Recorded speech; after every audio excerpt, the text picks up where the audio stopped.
Hello, good morning. I'm Sheila Kamara Hay of Ecstatic Birth, and today I'm here live with my friend Michelle Alva. Michelle is incredible. I've known her for a few years. She has a background in physical therapy. She is a yoga practitioner. She's a tantra practitioner. She's an energy healer. She is really into tapping into your body and releasing the pain, the trauma, whatever it is that's holding you back and showing up as your most vibrant self.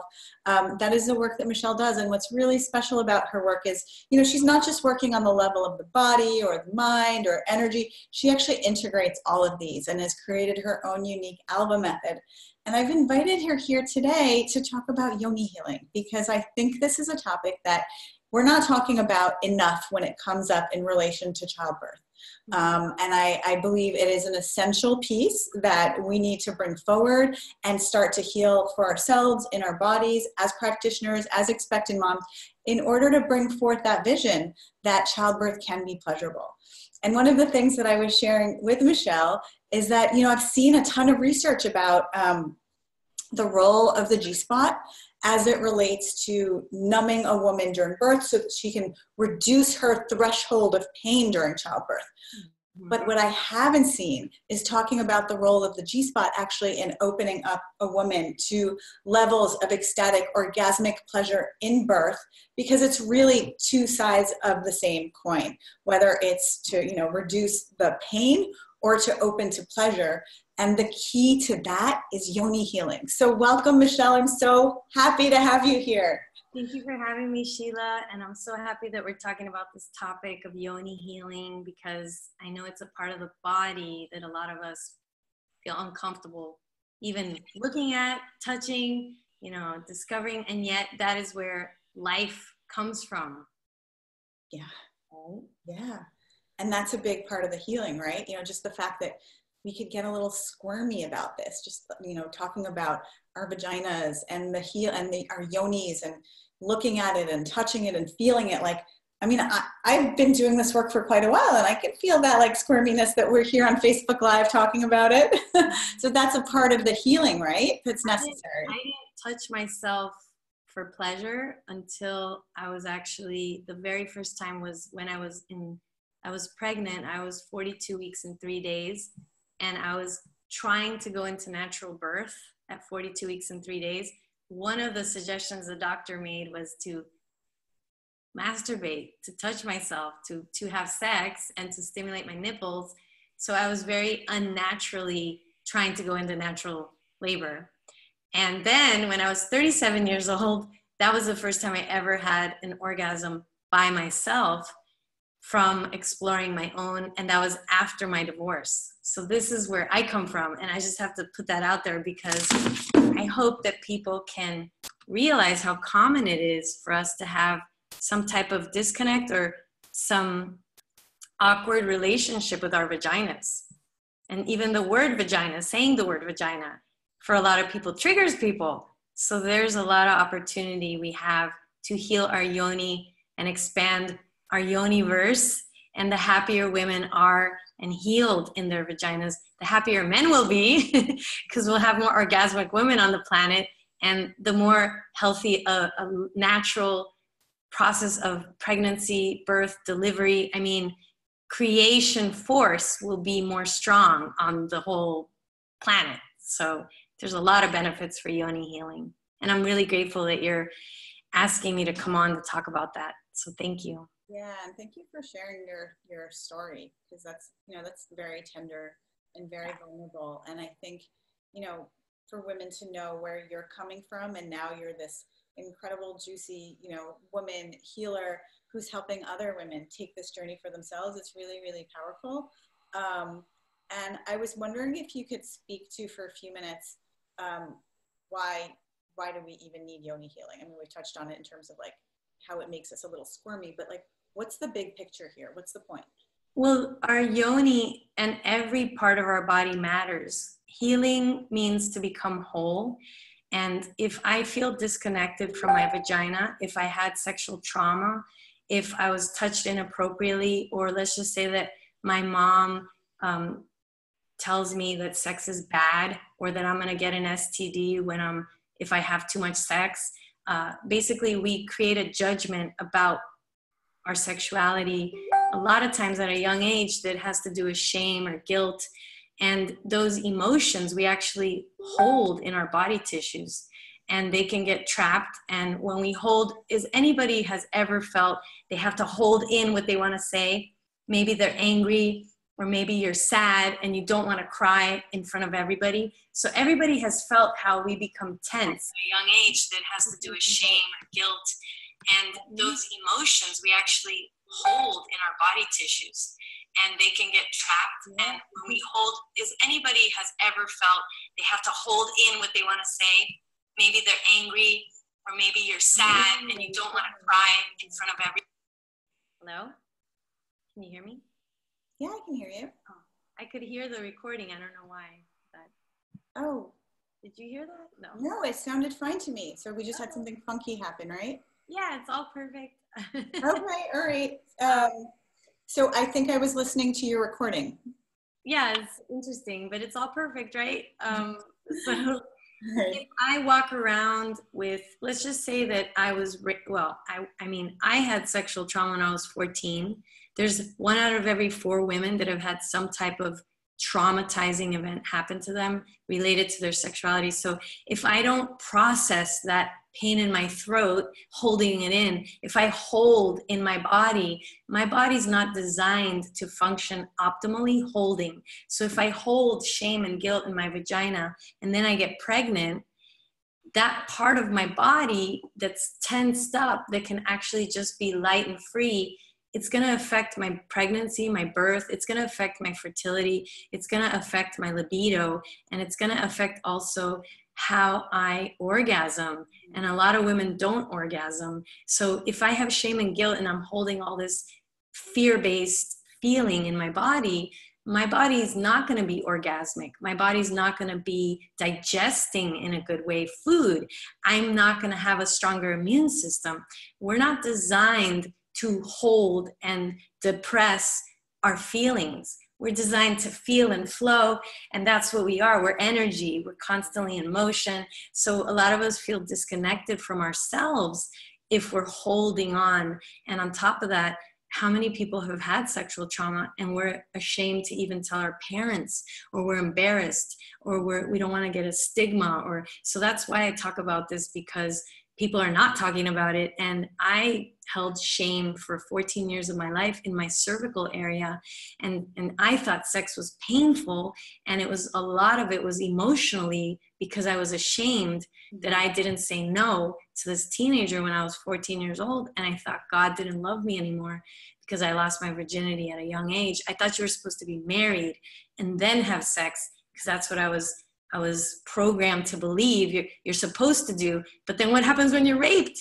And then I have clients who their father raped them, they were molested, they got pregnant, they had an abortion. So there's a lot of women out there that have had abortions, and they never go through the healing process of the abortion.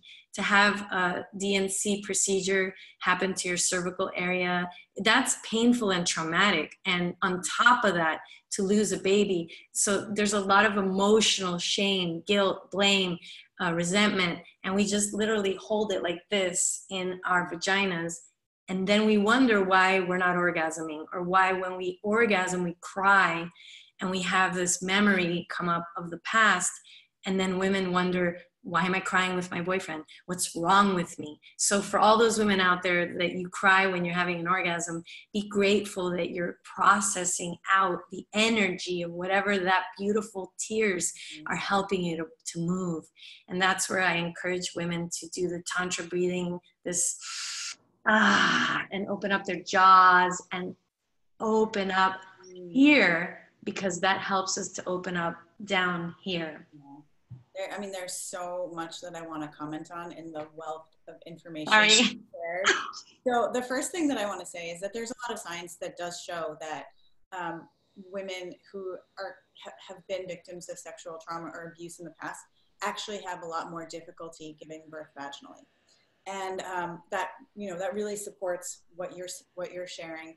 And and this idea that like we really hold stuff in our bodies. We hold the memories, we hold the emotions of that. So I do think of birth as like the ultimate Release. form of sexual healing and release, because what happens in childbirth is you have all of this energy flowing through your body. And for most of us, it's more energy than we've had flowing in our bodies our entire lives.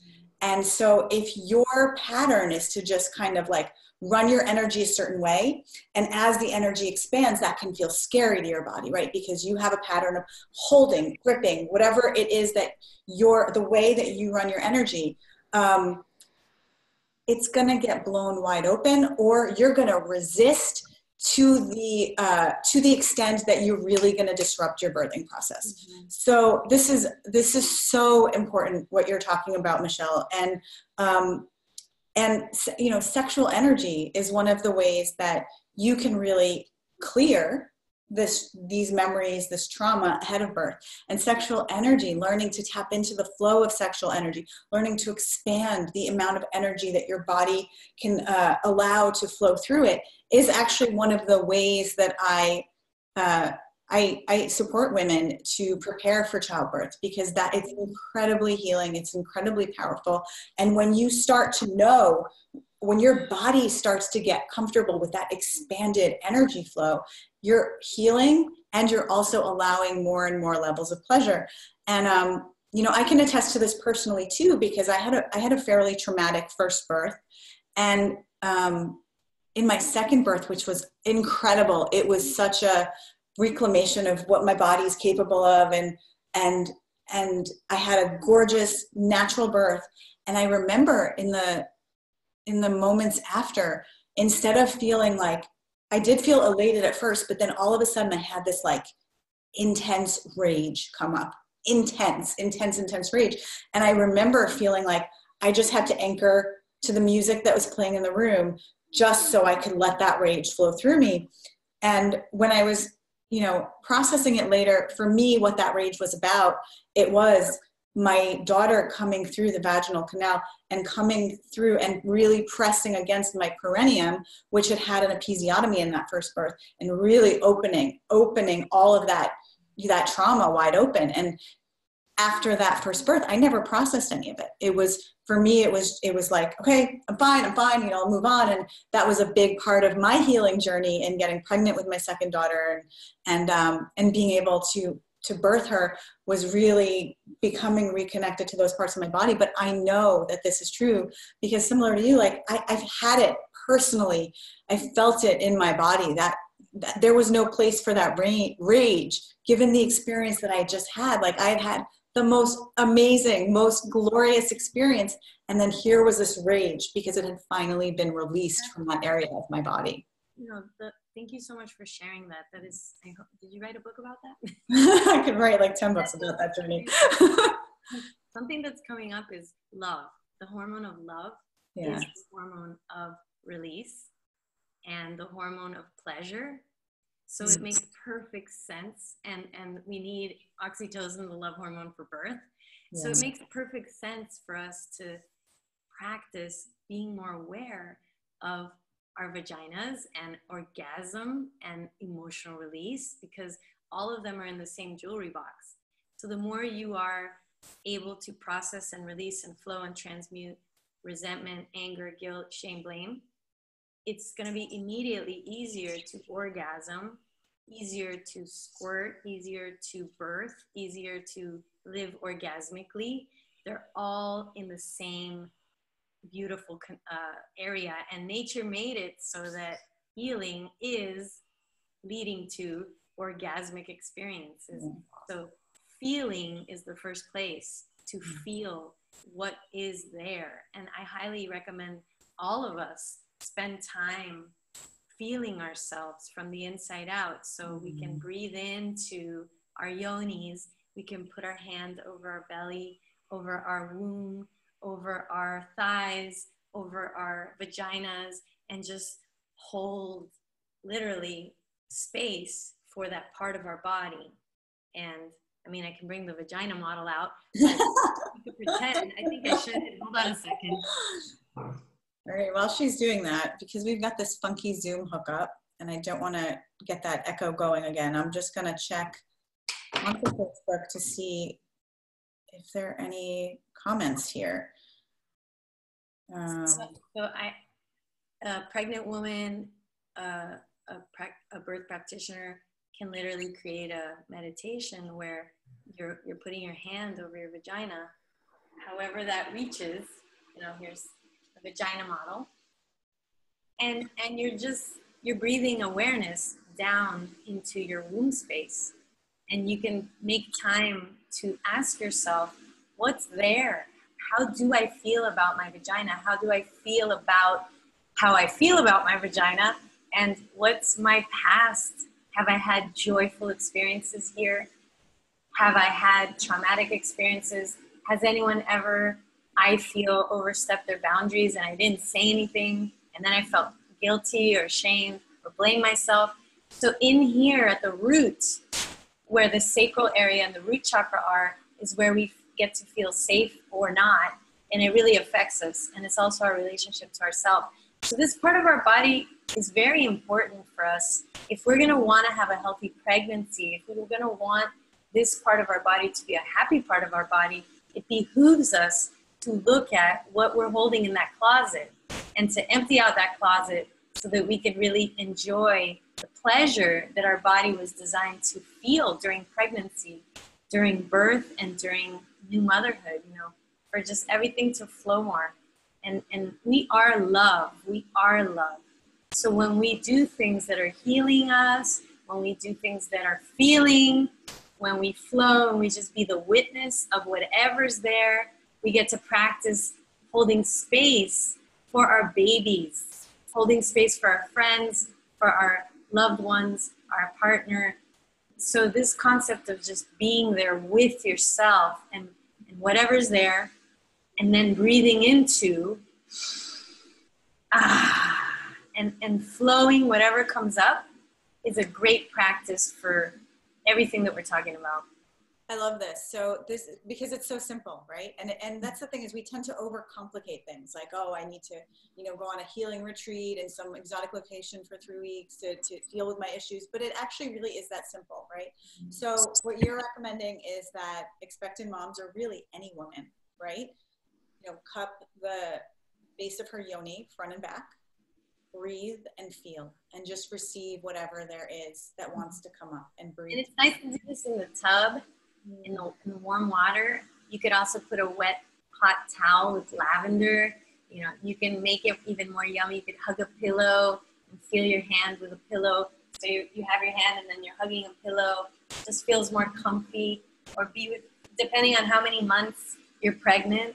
And really, forgiveness is so powerful. To forgive if you feel that someone has hurt you.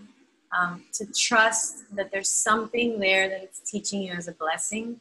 So I learned so much from what happened to me, and I believe that everything is happening for me today. And I refuse to be a victim of anything. And I've learned quantum physics, you know, from all the things that I've learned, that everything is coming to us as a blessing, as a gift. So if anybody wants to talk to me, you know, I offer these 30-minute free clarity calls, and they're very powerful. And just, if I work over the phone, next Thursday, I'm going to be taking a hypnotist training. So I'm going to be doing hypnotherapy with healing body work. And so I'm a physical therapist that has learned that the mindset, our beliefs, affect our physiology. So I go first to my clients' beliefs. So let's reflect from this talk. How do I feel about my vagina? Do I feel I need yoni healing? Is there anything that I have shamed myself about? Am I angry at any past lover? Do I regret anything I've ever done sexually or that was done to me? And am I holding any pain in there? Do I have pain? Because some people have emotional pain that manifests as physical pain, and the doctors don't know what to do with this, because you can't look at it in an x-ray or an MRI. Yeah. And so traditional medicine, traditional physical therapy is not going to address the energetic, emotional pain. And that's why I've had to create the Alva method, which was inspired by spirit. You know, it's not me creating it. It's just really saying, how can we heal this in a way that works where the person is actually their own inner medicine woman, shaman, healer for themselves. So women, you're all so wise. You know how to birth. You know how to orgasm. Trust me, it's natural for you. But if it's not feeling natural, it's just an opportunity to come back to your essence. And I pray that we can look at it as that, because women have orgasms. They've learned how to orgasm through this work, and surrendering to their orgasmic being that they already are. And that's basically what I've had to do, is surrender, let go of all the control that I wanted to control. And I think God wanted to laugh and say, oh my God, Michelle, if you want to work with people, you need to learn how to let go and surrender. And I'm grateful for all the challenges I've had that have strengthened me to be able to now serve in this way and learn about what really works. You know, you just said something like super pivotal, which is, if you want to help people in this work, you need to learn for yourself, right? And so this is actually the basis of the training that I do for birth practitioners, is really take them on the journey of like, how can you embody these pleasure principles in yourself, in your body, in your own life, so then you can support your women in the same. And this piece that you bring up about mindset also is, you know, well, what do you think about childbirth? What do you think is possible in childbirth? What is the dominant thing that you're seeing in birth, which, you know, for a lot of birth practitioners is the opposite of what they know is possible. So how is it that what you're seeing in birth is affecting your beliefs? And this is a disconnect, as I see a lot of beautiful, wonderful women go into birth work because they're so turned on by birth. They're so turned on by the potential to really support women in this vision that they can hold. And then they're seeing such a different reality every day, because, you know, we're still working this. There's a lot of healing that needs to happen, as we talked about, for women in their bodies, but also in the systems and how they support women in this rite of passage. So and that's why we're here, to change that. That's why we're here. Yeah, so that's your training is so awesome and empowering for women. Yeah, that's exactly what I want to ask you, Michelle, is we are the change. I mean, I'm a physical therapist and I'm a Tantra practitioner. And sometimes people meet me at these networking meetings and they're like, what do you do? Tantra? Or they'll laugh at me. I've been laughed at a lot, and it's okay, because I have now compassion, because probably that person who's laughing at Tantra, orgasmic, anything, has never had an orgasm. Only 30% of women on the planet orgasm, supposedly, according to these statistics. So I have a lot of compassion, and I wish to be a part of that healing for women, because for me, that first time that I gave myself my own orgasm by myself, I cried because I couldn't believe how good it felt. And I was by myself. It wasn't about pleasing anyone. It wasn't about me giving anything to anyone. It was my own tinglingness in my body. And I cried because I thought to myself, I'm 37 years old. Why did I wait so long? This is awesome. You know, because I was programmed to think that orgasm equals husband. Orgasm equals your partner. So I thought having an orgasm by myself was dirty. It's not what you do. It had a judgment, and I judged my own sexuality, and I cried. So as I'm having this first orgasm at age 37 by myself, all these things came up. I mean, it's healing. Orgasm is so healing. Okay. And sometimes when I'm feeling that I want to flow more, that something is a little off or blocked, and sometimes it's around the full moon too, I literally will create a pleasure ritual for myself, and I will pleasure myself. And for me, I see my body as made by God, and I am sacred, and I see every woman as a goddess, every man as a god, and I see us, that we are all divine. We're not separate. We're so connected. So when I touch myself and I pleasure my vagina, my sacred yoni, I see it as a beautiful time for me to celebrate the force of creation that I am. I don't look at it as a pornography video. So I come into my own sexual grace, and that has taken me my whole life to realize myself that way. And so I don't even understand how we could shun away sharing about such a natural, divine part of us. That's how far off I've gone on the other side now. That it's perfectly natural and inspiring to share. You're such a gift. Yeah. You really are. I mean, it comes across in your energy. It comes across in your smile. It comes across. You're vibrant. You're full of love. And, you know, I feel like I could ask you questions for hours and hours, but I'll ask you one last one, which is this. Like, what would you recommend for a woman that feels like they're on the opposite end of the journey? Like they want to have all of that juiciness, vibrance, pleasure. They want to support, you know, their clients in that, whether that's in birth or in other ways, but they feel like, oh, it just feels like such a long journey. How do I even begin? What would you say to a woman like that? For women that feel very disconnected, that the idea of orgasm or squirting is so out there, or feeling pleasure in their vagina, or making themselves orgasm is way out there, the first thing that I would recommend is for them to give themselves a hug and be grateful for where they are. I was there too. So trust that you are perfectly where you are. And there are a lot of resources on how to open up. And that's where I recommend going to my website, michellealva.com. I have an intro to Yoni healing audio course that's super powerful, gotten great reviews, and schedule a 30-minute call with me. I'm here. Sheila's here. We're here. There's resources. You're not alone. And that's where, I mean, I can't recommend more than enough to simply start massaging yourself. Start to go there to those places. That's the first place. It's like shaking your hand with a new friend. You shake hands. So shake hands with your vagina. Have a talk with your vagina. Pet her. Especially, I know a lot of you out there have cats and dogs. We pet them all the time, but how often are you petting your vagina in a way of really introducing a new relationship with her? And you'll be amazed at how easy it is to connect, because connection is natural for us. And if it feels unnatural, be grateful that you're there, and you're going to do it anyway, because I said so. Because that's the way back inside, is to go there and be with yourself. And I think that's what we struggle with the most. And that's why we want to go, go, go. I know for me, I was very distracted and would want to go, go, go. And I think just have a willingness. If you will it, it will happen. So believe that you can connect, and imagine, if you could imagine, what would it feel like if you were already connected?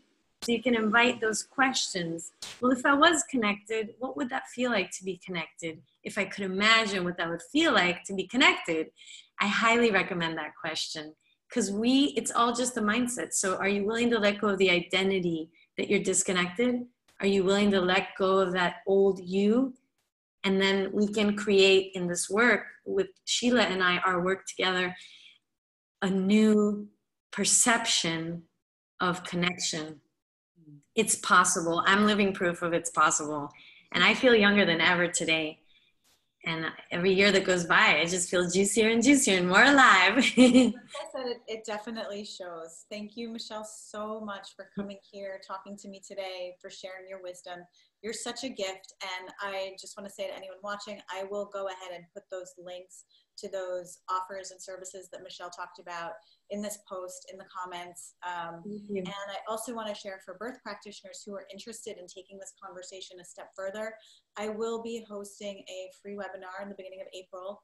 I will put the link for that in the post as well. And the intention there is to really open up the conversation about how you can bring more pleasure into your work as you're supporting your clients, how you can share more pleasure tools with your clients to support them as they're preparing for birth, for the healing that we talked about today, and also to support their flow through childbirth. So that's coming up as well. I am so grateful, Michelle, to have had you here, for your courage, for being a stand in this way and having this conversation. And I'm so grateful to, you know, those of you that have watched here, whether it's live or later on, wishing everybody lots of love. Yes, thank you, everyone. Mwah. Thank you, Sheila. Have a beautiful day. Bye. Okay. Bye, everyone.